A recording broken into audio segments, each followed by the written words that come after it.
Hi dears, good morning. നമുക്കിന്ന് വളരെ എളുപ്പത്തിൽ തയ്യാറാക്കാൻ പറ്റിയ ഒരു ഓണിയൻ പിക്കിൾ ഉണ്ടാക്കിയാൽ. ഇൻസ്റ്റന്റ് ഓണിയൻ പിക്കിൾ നമുക്ക് ചപ്പാത്തിയുടെ കൂടെയും ചോറിൻ്റെ കൂടെയും ഗോതമ്പ് ദോശയുടെ കൂടെയും ഒക്കെ കഴിക്കാൻ പറ്റിയതാണ് കേട്ടോ. അപ്പോൾ ഇനി വ്രതമൊക്കെ തുടങ്ങുകയാണ്. എല്ലാവർക്കും വെജിറ്റേറിയൻ റെസിപ്പീസ് ആയിരിക്കും ആവശ്യം. വെജിറ്റബിൾ കറികൾക്ക് ഒരുപാട് ആവശ്യമുള്ള സമയമാണ്. അതുകൊണ്ട് തന്നെ ഞാനിന്ന് ഓണിയൻ പിക്കിളിൽ സ്റ്റാർട്ട് ചെയ്യാമെന്ന് വിചാരിച്ചു. അപ്പോൾ എങ്ങനെയാണ് നമ്മുടെ ഇൻസ്റ്റന്റ് ഓണിയൻ പിക്കിൾ തയ്യാറാക്കുന്നത് നോക്കാം.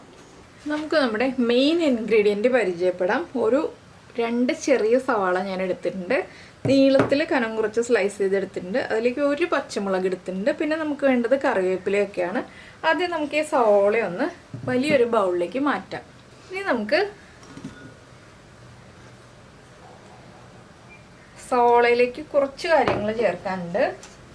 ആദ്യം നമ്മൾ ചേർക്കുന്നത് കുറച്ച് ഉപ്പ്, സവാളയ്ക്ക് ആവശ്യമായ ഉപ്പ്, നല്ല ജീരകം പൊടിച്ചത് ഒരു 2 പിഞ്ച്, നമ്മുടെ എരിവിനനുസരിച്ച് മുളക് പൊടി, പച്ചമുളക് ചേർക്കുന്നുണ്ട് ഒരെണ്ണം. ഞാൻ കാശ്മീരി ചില്ലി പൗഡറാണ് ഇപ്പോൾ ഒരു 1/4 ടീസ്പൂൺ ചേർത്തത്.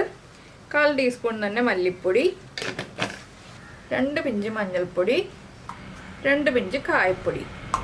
ഇത്രയും ചേർത്തിട്ട് നമുക്ക് സ്പൂൺ ഉപയോഗിച്ചോ കൈ ഉപയോഗിച്ചോ നന്നായിട്ട് മിക്സ് ചെയ്തെടുക്കാം. കൈ ഉപയോഗിച്ച് മിക്സ് ചെയ്യുകയാണെങ്കിൽ നന്നായിട്ട് മിക്സ് ആവും. ഞാൻ സ്പൂൺ ഉപയോഗിച്ചാണ് മിക്സ് ചെയ്യുന്നത്. നിങ്ങൾ വീട്ടിൽ ചെയ്യുമ്പോൾ കൈ ഉപയോഗിച്ച് മിക്സ് ചെയ്തോളൂ, ഒരു കുഴപ്പമില്ല. ഇതിലേക്ക് നമുക്കിനി പച്ചമുളകും ഒരു തണ്ട് കറിവേപ്പിലയും കൂടി ചേർത്ത് കൊടുക്കാം. ഇതെല്ലാം ചേർത്ത് നന്നായിട്ടൊന്ന് ഇളക്കി മിക്സ് ചെയ്തെടുക്കുക. ഈ സമയത്ത് തന്നെ നമുക്ക് വേറൊരു പാൻ ചൂടാക്കാൻ വെക്കാം കേട്ടോ. ഇതിലേക്ക് നമുക്കൊരു വറവിടാനുണ്ട്. ആ വറവിടാനുള്ള കാര്യങ്ങൾ നമുക്ക് നോക്കാം. ഇതൊന്ന് ഇവിടെ ഇരുന്ന് മിക്സായി റെഡിയായി വരട്ടെ. സവാളയിലേക്ക് ആ ഉപ്പും എരിവും ഒക്കെ ഒന്ന് പിടിച്ചു വരട്ടെ. നമ്മളൊരു പാൻ വെച്ചിട്ടുണ്ട്. പാനിലേക്ക് കുറച്ച് അധികം വെളിച്ചെണ്ണ ചേർക്കുന്നുണ്ട് കേട്ടോ. ഇതിൽ കുറച്ചധികം വെളിച്ചെണ്ണ വേണം. വെളിച്ചെണ്ണയിലേക്ക് നമുക്ക് ആദ്യം കടുക് ചേർത്ത് കൊടുക്കാം. 1/2 ടീസ്പൂൺ കടുക്. കടുക് ഒന്ന് പൊട്ടി വരുമ്പോൾ 1/2 ടീസ്പൂൺ തന്നെ ഉലുവയും ചേർക്കുക. ഇതിലേക്ക് ഇനി നമുക്കൊരു 2 വറ്റൽമുളകും ഒരു തണ്ട് കറിവേപ്പിലയും ചേർക്കാം. ഫ്ലെയിം ഓഫ് ചെയ്തിട്ട് ഇനി നമ്മൾ റെഡിയാക്കി വെച്ചിരിക്കുന്ന സവാള മിക്സിലേക്ക് ഇത് ചേർത്ത് കൊടുക്കുക. നന്നായിട്ടൊന്ന് ഇളക്കി യോജിപ്പിക്കുക. ഉപ്പ് കുറവാണെങ്കിൽ ഉപ്പ് ചേർത്ത് കൊടുക്കുക. എരിവ് കുറവാണെങ്കിൽ ഇപ്പോൾ നമ്മൾ ഈ ഒരു വറവ് ചേർക്കുന്നതിന് മുന്നേ എരിവ് മുളക് പൊടി ചേർത്തിട്ടുണ്ടാവണം കേട്ടോ. ഇതൊരു 15 മിനിറ്റ് മിക്സ് ചെയ്ത് വെച്ചതിന് ശേഷം വേണം നമ്മൾ കഴിക്കാനായിട്ട്.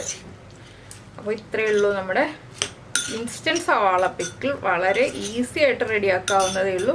ആ ഉലുവയുടെയും കായത്തിൻ്റെയും ഒക്കെ ടേസ്റ്റ് വരുന്നുണ്ട്. അപ്പോൾ നിങ്ങൾ ഇതുപോലെ ഇൻസ്റ്റൻ്റായിട്ട് സവാള ഉപയോഗിച്ചൊരു പിക്കിൾ ഉണ്ടാക്കി നോക്കിയിട്ടില്ലെങ്കിൽ ഉണ്ടാക്കി നോക്കിക്കോളൂ. ചോറിൻ്റെ കൂടെ കഴിക്കാം, ചപ്പാത്തിയുടെ കൂടെ കഴിക്കാം, എന്തിൻ്റെ കൂടെ വേണമെങ്കിലും കഴിക്കാവുന്നതാണ്. അപ്പോൾ നമുക്ക് എന്തായാലും ഇതൊന്ന് സെർവ് ചെയ്യാം.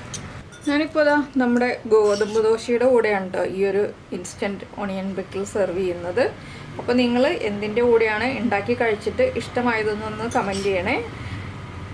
അപ്പോൾ എല്ലാവർക്കും ഈ ഒരു റെസിപ്പി ഇഷ്ടമായി എന്ന് വിചാരിക്കുന്നു. നമുക്ക് നമ്മുടെ അടുത്ത റെസിപ്പിയുമായിട്ട് അടുത്ത ദിവസം വീണ്ടും കാണാം.